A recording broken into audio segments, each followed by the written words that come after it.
আমরা অনেক সময় ভাবি ধনী হওয়া মানেই হয়তো ভাগ্যের খেলা অথবা শুধু বেশি আয়ের ফল, কিন্তু বাস্তবতা হলো শুধু বেশি টাকা উপার্জন করলেই কেউ ধনী হয়ে ওঠে না। আসল রহস্য হলো অর্থ ব্যবস্থাপনা। ধনী মানুষরা তাদের অর্থ এমনভাবে পরিচালনা করেন যে টাকা শুধু খরচ হয় না, বরং টাকা থেকেই নতুন টাকা জন্ম নেয়, আর এটাই তাদের অন্যদের থেকে আলাদা করে। চলো দেখে নেওয়া যাক ধনী মানুষের অর্থ ব্যবস্থাপনার সেই গোপন রহস্যগুলো। নাম্বার 1, খরচের আগে সঞ্চয়। সাধারণ মানুষ যা করে, তারা আয় করে, তারপর খরচ করে এবং যা বাকি থাকে তা সঞ্চয় করে। অন্যদিকে ধনী মানুষরা আয় করার পর প্রথমে সঞ্চয় করে, তারপর বিনিয়োগ এবং পরবর্তীতে খরচ করে। তারা প্রথমেই নিজেদের জন্য একটি নির্দিষ্ট পরিমাণ টাকা আলাদা করে রাখে, যেমন 20%। এরপর যা থাকে তা দিয়ে খরচ চালায়। প্রথমেই নিজের জন্য সঞ্চয় করো, তারপর খরচ করো। নাম্বার 2, বাজেট তৈরি। ধনী মানুষরা টাকা কোথায় যাচ্ছে তা খুব ভালো জানেন। তাদের প্রতিটি খরচের হিসাব থাকে। যা করবে, মাসিক আয়ের বাজেট বানাও, খরচকে ভাগ করো প্রয়োজনীয়, অপ্রয়োজনীয় এবং বিনিয়োগে। অপ্রয়োজনীয় খরচ কাটছাট করো। বাজেট ছাড়া অর্থ ব্যবস্থাপনা কল্পনা করা যায় না। নাম্বার 3, একাধিক আয়ের উৎস। শুধু এক জায়গা থেকে টাকা আয় করলে ধনী হওয়া কঠিন। ধনী মানুষরা সবসময় একাধিক আয়ের উৎস তৈরি করেন, যেমন ব্যবসা, পাশাপাশি অন্য কোনো ক্ষেত্রে বিনিয়োগ, চাকরি, পাশাপাশি ফ্রিল্যান্সিং করা। টাকা যদি এক জায়গা থেকে আসা বন্ধ হয়ে যায়, অন্য উৎস তখন তাকে টিকিয়ে রাখে।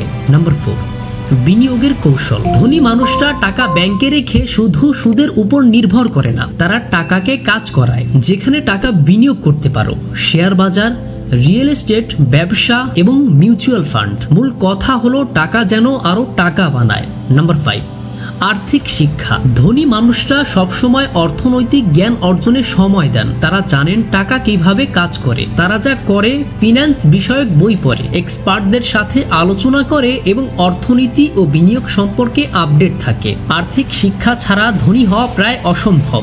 নাম্বার 6, ঝুঁকি ব্যবস্থাপনা। অর্থ শুধু বাড়ানো নয়, তাকে সুরক্ষিত রাখাও জরুরি। ধনী মানুষরা সবসময় ঝুঁকি কমানোর চেষ্টা করেন, যেমন স্বাস্থ্য ও জীবন বীমা। সঞ্চয় থেকে জরুরি ফান্ড তৈরি, বিনিয়োগে বৈচিত্র্য রাখা, অর্থাৎ বিনিয়োগ সবটা এক জায়গায় নয়। এভাবেই তারা বিপদের সময়ও নিরাপদ থাকেন। নাম্বার 7, ঋণ ব্যবস্থাপনা। ধনী মানুষরা ঋণকে বোঝা নয়, বরং সুযোগ হিসেবে ব্যবহার করেন। তারা খারাপ ঋণ, যা ভোগে যায়, এড়িয়ে চলেন এবং ভালো ঋণ, যা আয় রূপান্তর হয়, তা ব্যবহার করেন। যেমন খারাপ ঋণ বলতে গ্যাজেট কিনতে লোন, অন্যদিকে ভালো ঋণ বলতে ব্যবসা শুরু করতে লোন। পার্থক্য বোঝাই আসল রহস্য।